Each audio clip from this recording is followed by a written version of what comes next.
Merci, Madame la Présidente. D'abord, je voudrais remercier la motion présentée par la députée de Churchill.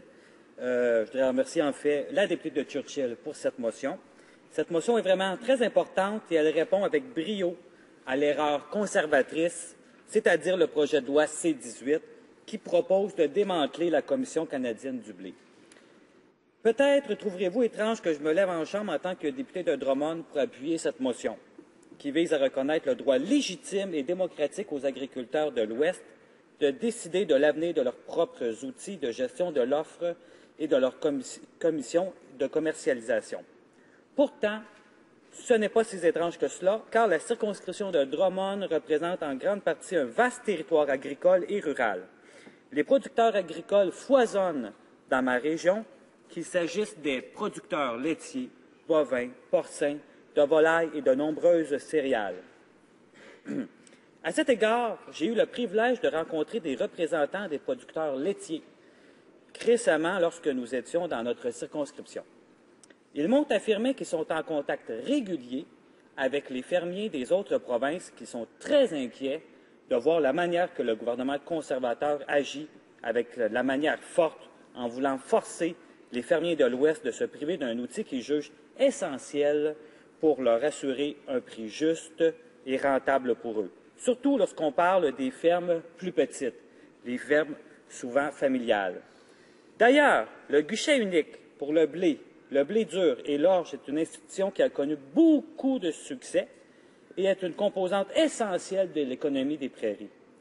C'est la plus importante et la plus prospère société de commercialisation des céréales dans le monde. Les origines de la Commission remontent aux années 1920, époque durant laquelle les agriculteurs de l'Ouest ont commencé à se regrouper pour commercialiser leurs céréales afin d'obtenir de meilleurs prix pour leurs récoltes. Puis, en 1943, le guichet unique a été créé, obligeant l'ensemble des agriculteurs des prairies à commercialiser leur blé par l'entremise de la Commission. La structure du guichet unique a permis la stabilité financière, la gestion prudente du risque et un approvisionnement sûr. Voilà des bonnes raisons pour appuyer cette motion. Voilà des bonnes raisons pour montrer l'importance de la Commission canadienne du blé. Ces éléments étaient extrêmement positifs pour la mise en marché axée sur l'agriculteur et ils présentent aujourd'hui un avantage indéniable pour les agriculteurs de l'Ouest. Les conservateurs devraient le reconnaître, aussi bien que la décision du gouvernement de démanteler la Commission canadienne du blé soit lourde de conséquences sur la vie des agriculteurs. Elle a été adoptée sans aucune analyse de ses répercussions sur ces derniers. Et elle va à l'encontre des souhaits qu'ils ont exprimés. En effet, le 12 septembre dernier, les agriculteurs se sont prononcés en faveur du maintien de la Commission canadienne du blé à 62 %. Incroyable! 62 %, c'est un très bon résultat. Ça veut dire qu'ils veulent conserver la Commission canadienne du blé. Où étaient les conservateurs lorsque ces résultats ont été publiés? Où étaient-ils? N'ont-ils pas lu les nouvelles comme tout le monde? D'ailleurs, Alan Orberg, agriculteur et président du conseil d'administration de la Commission canadienne du blé, pense que ce gouvernement n'a aucun plan. Selon lui, le gouvernement n'a procédé à aucune analyse et son approche est fondée uniquement sur un entêtement aveugle à faire la promotion de la liberté de marché. Juste la liberté de marché. On en reviendra, Madame la Présidente, sur la fameuse liberté de marché tout à l'heure. Il a ajouté que l'approche imprudente du gouvernement mettra l'industrie céréalière canadienne en déroute, menacera l'avenir d'un secteur qui représente 5 milliards de dollars en exportation chaque année. En plus de retirer de l'argent des poches des agriculteurs, voilà ce qui m'attriste le plus, c'est que ça va à l'encontre des agriculteurs, tout ça, des agriculteurs canadiens, pour le donner à des grandes sociétés multinationales. À qui va profiter cette loi? C'est ma question que je pose. C'est la question que je me pose le plus. À qui va profiter le démantèlement de la Commission canadienne du blé? Ce n'est pas aux agriculteurs, malheureusement. C'est à des multinationales, c'est à des gens qui vont s'enrichir sur le dos des fermiers, des fermes familiales. Pourquoi les conservateurs s'entêtent-ils à démanteler la Commission canadienne du blé? Alors que les agriculteurs des prairies leur ont signifié leur intention contraire? Hein? Il est évident que ce sondage que les conservateurs n'ont pas qu'avec ce sondage, pardon, les conservateurs ne rendent pas service aux agriculteurs de l'Ouest. Voyons l'exemple de l'Australie. À titre comparatif, ce qui est arrivé en Australie, voyons ce qui est arrivé à la suite du démantèlement d'une commission semblable à la commission du blé dans ce pays. Avant le démantèlement de l'Australian Wheat Board, le blé australien bénéficiait d'une valeur ajoutée de 99 $ la tonne par rapport au prix du blé américain. Après le démantèlement de l'Australian Wheat Board, les choses se sont gâtées. En effet, en date de décembre 2008, le prix du blé australien avait chuté à 27 $ la tonne, un prix inférieur à celui du blé américain. En un laps de temps de 3 ans à peine, les 40 000 agriculteurs qui étaient membres de l'Australian Wheat Board sont tous devenus clients de Cargill, une multinationale, une des plus importantes sociétés agro-industrielles privées au monde, qui est établie où? Je vous le demande, Madame la Présidente, où? Aux États-Unis. Ah ben. Quel hasard, hein? Hein? Est-ce que c'est ça qu'on veut aussi au Canada?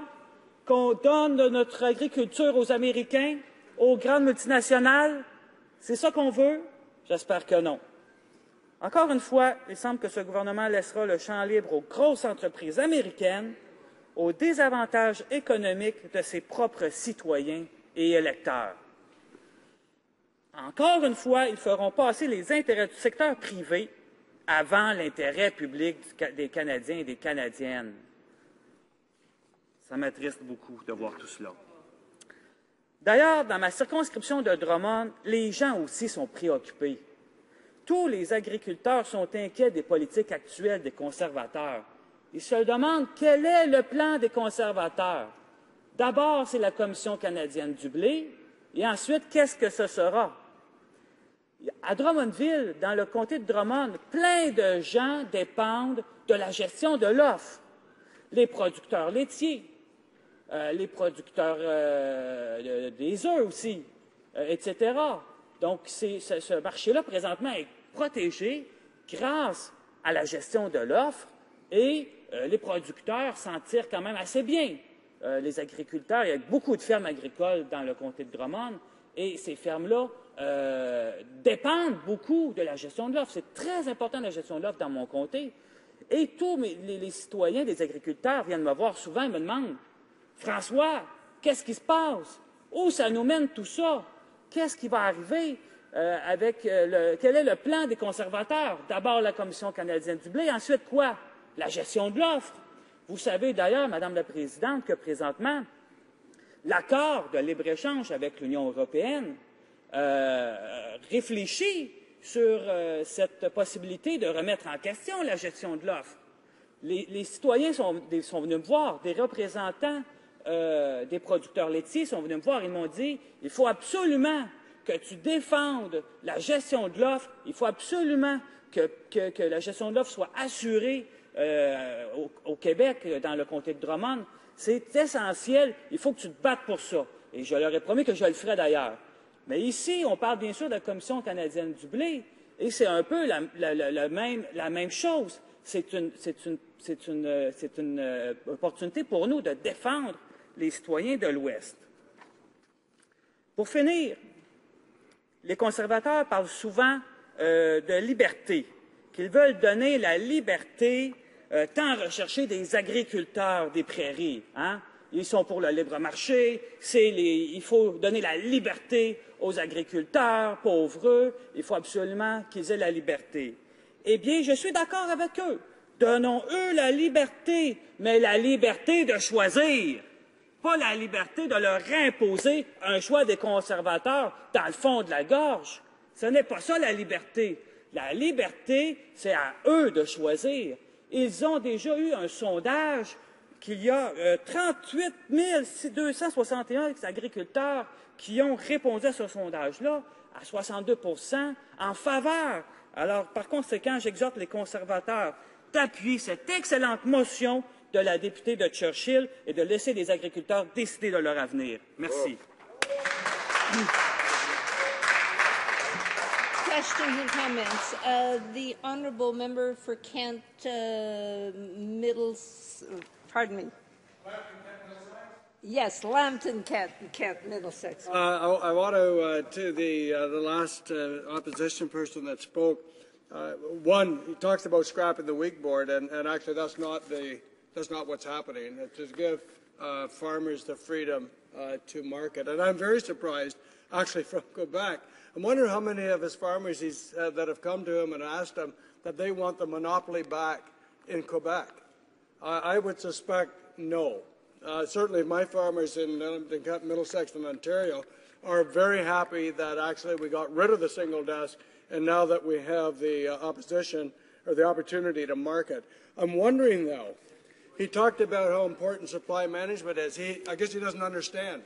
There is absolutely no link. None. But on the other hand, we're the only party that talked about supply management in the election. His party never even stood up for supply management. So I'm wondering if he has a comment about his farmers in Quebec, if they are actually interested in going back to the monopoly and the single desk selling. L'honorable député Drummond. Je voudrais remercier, Madame la Présidente, mon collègue du gouvernement pour sa question. En fait, ce que je lui demande, et ce que tout le monde demande ici dans la Chambre, c'est qu'il respecte les agriculteurs de l'Ouest. On parle ici de liberté, il parle de leur donner la liberté, mais tout à fait. Donnons-leur leur liberté de choisir, faisons un plébiscite. Il y a déjà eu un sondage qui montre manifestement qu'ils veulent conserver la Commission canadienne du blé. S'ils pensent le contraire, eh bien qu'ils démontrent son côté démocratique, qu'il appuie avec nous cette motion, une motion excellente de Churchill, une motion qui est équilibrée, qui est juste et qui est une motion qui montre une vision démocratique en leur disant, eh bien, allons faire les agriculteurs, demandons-leur leur opinion. L'honorable député de Edmonton Strathcona. Thank you, Madam Speaker, and I'd like to thank my honourable colleague for his speech and his reply and his reminder to the members of the House what we are debating here. It is not New Democrats that are calling for the farmers to decide. It's the law that requires it, and it's the farmers that are asking that their vote be honoured. I wanted to share with the member, perhaps she could reply, a news release issued today by the Canadian Wheat Board Alliance saying they hope all members of Parliament will support this motion to give back their democratic rights. This is really about the basic democratic principle that the people affected by decision should have a democratic say in that decision, and that is what this motion recognizes. L'honorable député de Drummond.